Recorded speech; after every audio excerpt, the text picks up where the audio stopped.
So ngayon po, hingin na natin ang karagdagang opinyon ng mga kagalang-galang na trio tagapayo. Unahin po natin si Dr. Love. Ano pong masasabi ninyo sa issue natin today? Parang ang dumi ng buhay natin. Parang wala ng dignidad. Is it because nabubuhay tayo sa kamunduhan? Nalimutan na ba natin yung moralidad? Nalimutan na ba natin yung respeto sa sarili at sa kapwa? O masarap lang dahil kung ano-anong putahe na titikman natin? Where is this world going to? Saan napupunta ang daigdig at ang paggalang at reputasyon naming mga lalaki sa inyong babae na inilalagay sa pedestal? Ito'y isang pagkalabit lang sa inyo. Kung nasaktan man kayo, deserve ninyo yon, ha? Pero pag-aralan nyo, huwag niyong wasakin ang buhay nyo. Angelita, you make a decision. Sa harap mo, lumitaw ang katotohanan, niloloko ka ng kalivin mo, si Renante, na bebe ni Mariel. So, you need to make a decision. Maraming salamat, Dr. Love. Ngayon naman, Attorney Lorna. Mariel, ikaw may kasalanan nitong lahat. Kung ako yung judge, ikaw ang ikukulong ko. Number one, alam mo na may kinakasama na si Renante. Alam mo na kaibigan niya yung kasama mo.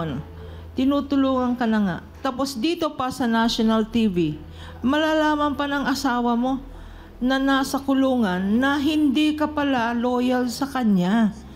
Masakit yun. Ikaw naman, Renante, galing ka na sa kulungan. Nandito ka na, na-meet mo si Angelita, nagkaroon kayo ng anak. Ang tawag doon, second chance. Binigyan ka ng Panginoon, binigyan ka ng batas na magkaroon ng bagong buhay. Gamitin mo yan with Angelita. Okay?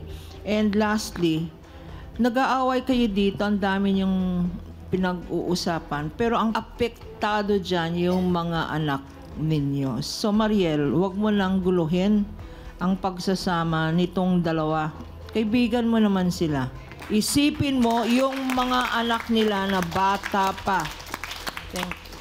Maraming salamat, Attorney Lorna.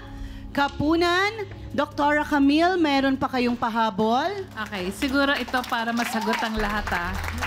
Isa lang ang tanong, Renante. Anong ibig sabihin ng love sa'yo? Selos po. Okay. Sa nadinig niyong yan, siguro alam niyo na kung ano ang dapat maging desisyon dito ni Angelita. Okay, dahil hindi niya masabi na ang pagmamahal daw ay selos.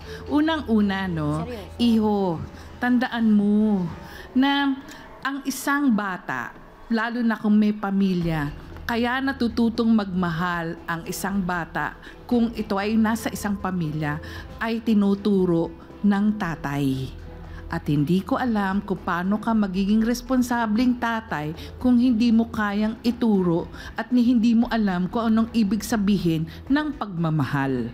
Dahil hindi ka marunong magmahal, tinan mo ha, meron ka ng pamilya. Bakit kailangan maghanap pa ng ibang putahe? Yun yung mahirap. Kaya siguro sa akin lang ha, Angelita, matuto ka. Utang na loob, iha. Yung paglaban dito, hindi kinakailangan na sabihin mo, oo, yung makikipag-away. Hindi yun. Pero kasi, dito pinapakita mo, wala kang paninindigan. Ang hirap para sa isang babae na nakikita kong ganyan. Dahil kasi talagang ang tendency, yuyurakan ka talaga. Talagang pinapakita dito, kapwa mo babae, ibinababa ka. Yung pangalan mo ha, ang ganda-ganda, Angelita. So dapat, ikaw magaling na Anghel de la Guardia. Okay.